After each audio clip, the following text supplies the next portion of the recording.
Bila bicara tentang budaya tentunya tidak lengkap kalau kita tidak menghadirkan salah satu tokoh budaya dan pelaku budaya di Kota Banten, yaitu Kang Uten Sutendi.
Kumaha damang Kang Uten? Alhamdulillah, alhamdulillah. Kang Uten, banyak orang bilang Kang Uten teh pelaku dan pemerhati budaya ya di Baduy.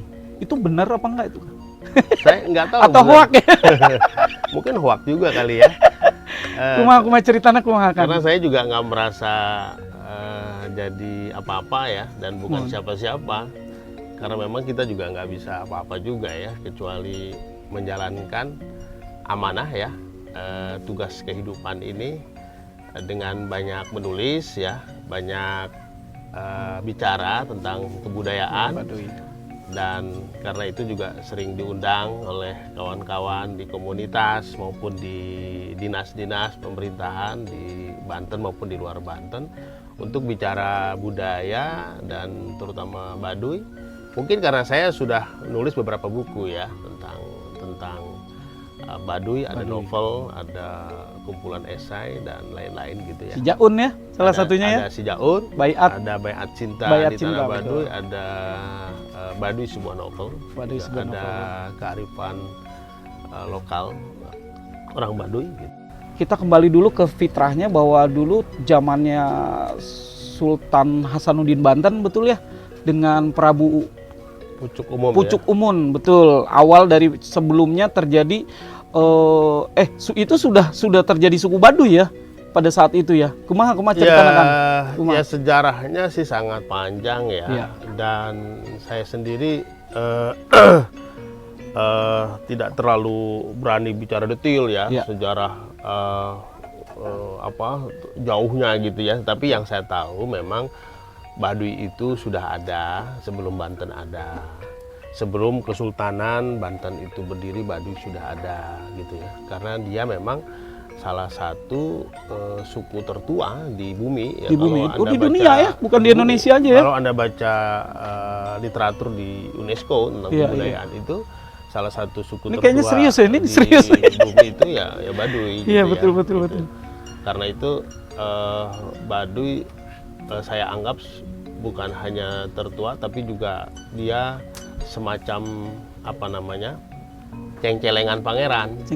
Jadi bahasa Indonesianya itu tabungan Tuhan. Betul, jadi satu komunitas masyarakat yang sengaja mengasingkan diri dari dunia ramai, lalu menjaga dan mempertahankan serta melestarikan nilai-nilai luhurnya gitu.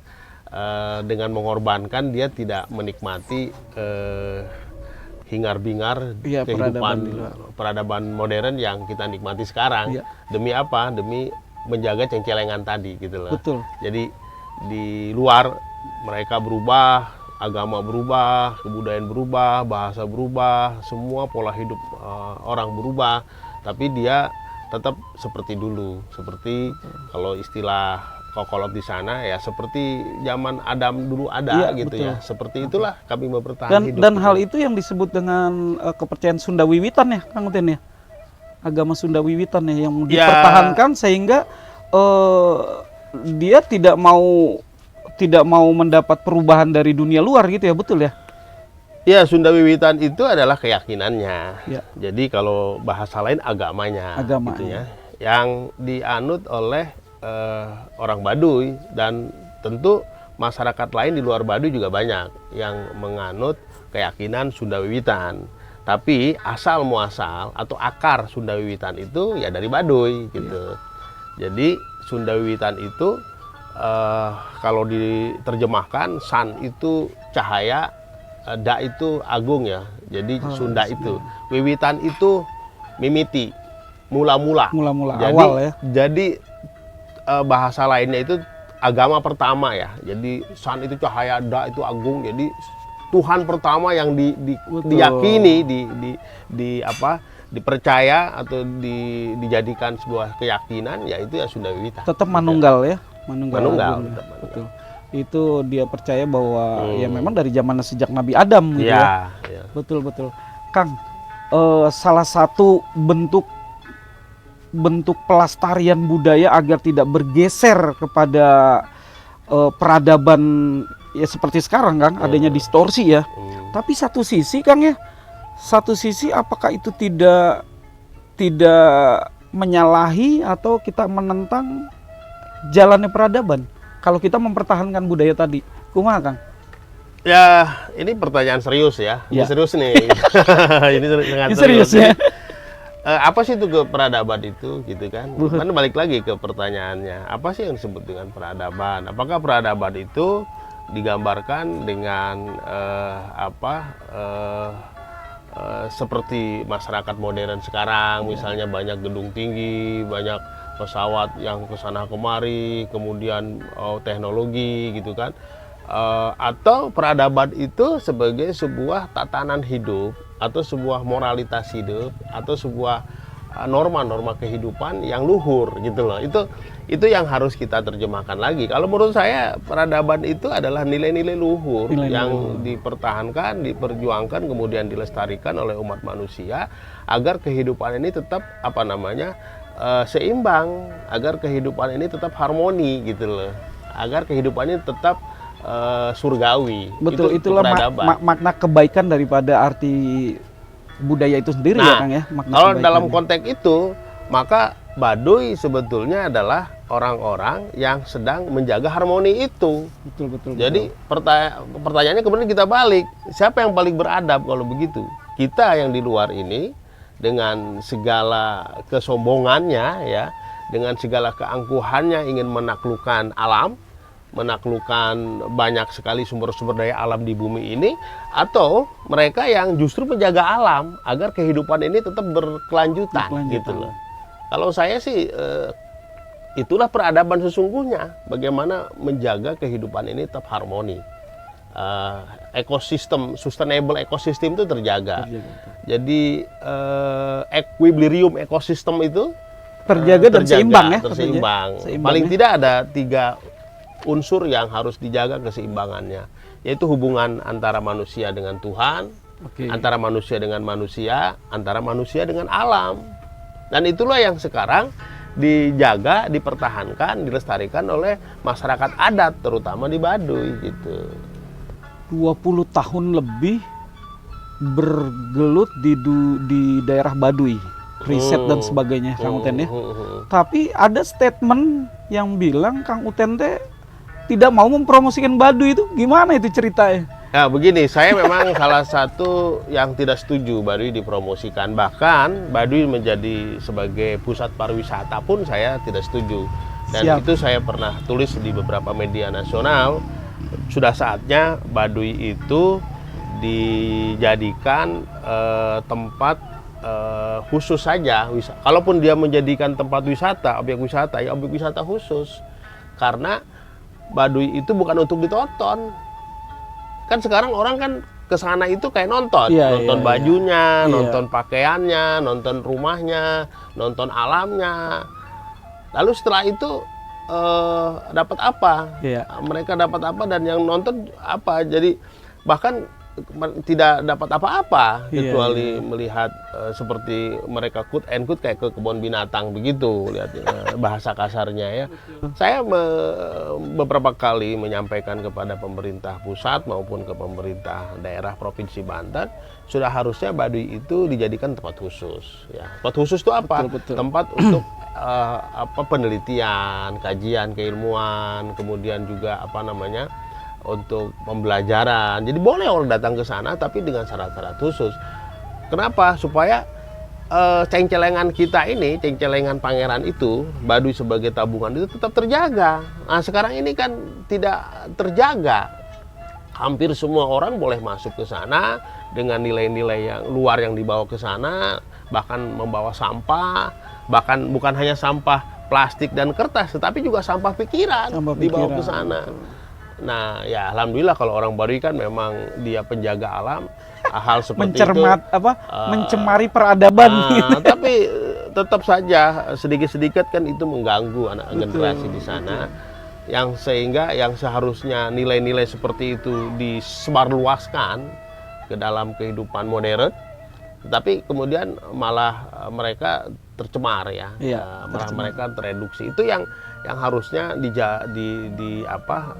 disikapi oleh pemerintah pusat dan pemerintah daerah. Kalau kita ini harusnya menjaga semua keutuhan nilai-nilai adat istiadat di tiap daerah, dan kemudian itu menjadi akar dan mindset dari semua kebijakan pembangunan kita. Betul. Gitu. Kira-kira gitu. Dari sekian banyak daerah, dari sekian banyak objek peninggalan leluhur, salah satunya Baduy ya Kang ya. Saya konsen di Baduy ini, terjaga ketahanan pangannya, terus juga terjaga pertahanan keamanannya, yang orang bilang jawara teh ya Kang, atau juara. Boleh dijelaskan sedikit Kang tentang pertahanan keamanan yang jangan sampai itu juga tercemar Kang. Pencemaran kebudayaan jangan sampai itu kena gitu loh. Ya, saya pernah diundang dalam sebuah seminar di Jakarta oleh Departemen Pendidikan dan Kebudayaan tentang menjaga kearifan lokal Nusantara ya. Ada dari seorang peneliti di departemen itu, saya lupa namanya, itu yang meneliti seluruh kearifan lokal di Indonesia. Itu ada 1000 lebih ya, komunitas kearifan lokal. Oh, ada 1000 lebih ya? Tapi yang paling sempurna ya, tatanan nilainya, sistem nilainya itu adalah Baduy. Dari 1000 lebih itu gitu loh. Kenapa dibilang sempurna? Dia memiliki sistem pemerintahan yang sangat sempurna, memiliki sistem nilai yang sangat baik, sistem sosial politik yang sangat baik, termasuk sistem ketahanan pangan, sistem keamanan, sistem kesehatan, sistem pendidikan, itu yang tidak dimiliki oleh komunitas adat lain dimanapun gitu. Dan itu betul-betul murni milik mereka, yang tidak ada kesamaannya dengan adat lain di Nusantara maupun di dunia manapun. Misalnya soal pangan, mereka pakai sistem leyit ya, sistem lumbung padi itu setiap hasil panen itu tidak boleh dijual, haram hukumnya menjual hasil panen padi. Jadi semua hasil panen padi harus disimpan di leyit. Dan kalau dia butuh makan sehari-hari misalnya ya, mereka tidak boleh ngambil dari hasil panen itu, tapi beli gitu loh, keluar. Artinya apa? Lumbung ini atau leyit ini sebagai sebuah sistem ketahanan pangan. Jadi sepanjang kita masih bisa beli, kenapa harus ambil tabungan yang ada? Kira-kira gitu. Gudang logistik ya mungkin ya. Dan itu kan seperti Bulog itu mengadopsi sistemnya Baduy ya, yang ada di Baduy. Kayak Amerika kan dia mengambil cadangan minyaknya banyak, cadangan devisanya banyak, tapi dia mengekspansi ke negara lain segala macam. Saya setuju sekali kalau memang Baduy itu tidak perlu dipromosikan, tapi ada nilai-nilai leluhur yang memang harus mulai diserap sama para generasi muda atau orang-orang milenial saat ini gitu. Mungkin itu ya Kang ya? Ya, memang tidak perlu dipromosikan karena Baduy sudah terpromosikan dengan sendirinya. Iya. Siapa yang tidak kenal Baduy sekarang di dunia manapun? Semua orang kenal karena Baduy itu satu memang dia punya keunikan yang berbeda yang tidak ada di dunia manapun ya. Karena unik dan berbeda itu jadi mudah sekali viral ya gitu kan. Jadi coba kita lihat di sebuah medsos itu pasti ada itu kalau di Google itu hampir semua orang itu sudah bisa mengakses tentang Baduy. Nah, jadi tidak perlu lagi dipromosikan, dan kalaupun dan untuk apa juga dipromosikan gitu loh. Betul. Kalau hanya untuk mengundang orang datang ke sana lalu meracuni gitu generasi muda di sana, itu nggak perlu. Betul. Justru yang diperlukan itu adalah bagaimana mengartikulasikan ya, nilai-nilai luhur Baduy itu didistribusikan ke dalam kehidupan masyarakat modern. Misalnya gini, tentang kejujuran, tentang keterbukaan, tentang kesehatan, kan mereka masih utuh menjaga itu. Misalnya soal COVID kemarin, kita ribut soal obat, soal bagaimana mengatasi penyakit. Mereka dengan enjoy santai aja ya, 0%. Karena mereka sudah punya keyakinan bahwa semua penyakit itu bersumber dari diri kita. Betul. Dan obatnya ada dalam diri kita dan dalam alam semesta kita. Jadi ngapain harus pusing-pusing nyari obat-obat buatan dari sana sini, buang-buang duit aja, katanya begitu, kira-kira gitu. Siap. Nah, itu yang harus diadop oleh kita gitu loh. Misalnya gini, mereka kenapa tidak mau ke dokter ya, tidak boleh minum obat, karena semua obat itu asalnya dari alam, dari pohon, dari akar, dari segala jenis pepohonan. Loh, ada semua di hutan kita. Kenapa harus minum pil? Makan aja, konsumsi aja pohonnya yang kira-kira bisa jadi obat, dan orang Baduy tahu semua soal itu gitu loh. Soal misalnya kedua, bahwa sumber penyakit itu dari pikiran kita, dari hati kita. Kenapa nggak kita benahi dulu pikiran kita, hati kita? Bukan malah mencari obat yang sekedar menghilangkan rasa sakit doang, tapi tidak menghilangkan penyakit. Oke. Kira-kira gitu. Oke, terima kasih pemirsa ya. Satu segmen sudah kita lewatin nggak terasa. Intinya dalam satu keseimbangan alam itu bisa terjaga bila mana kita juga menjaga alam itu sendiri secara lestari. Kesulitannya adalah bagaimana kita memupuk keseimbangan tadi sejak dini. Baik dari hal kebudayaannya atau kebiasaan-kebiasaan yang pernah oleh suku Baduy itu bisa kita adopsi dengan sempurna. Harusnya itu bisa tercipta ya. Demikian satu segmen, kita lanjut segmen berikutnya dalam obrolan budaya Indonesia.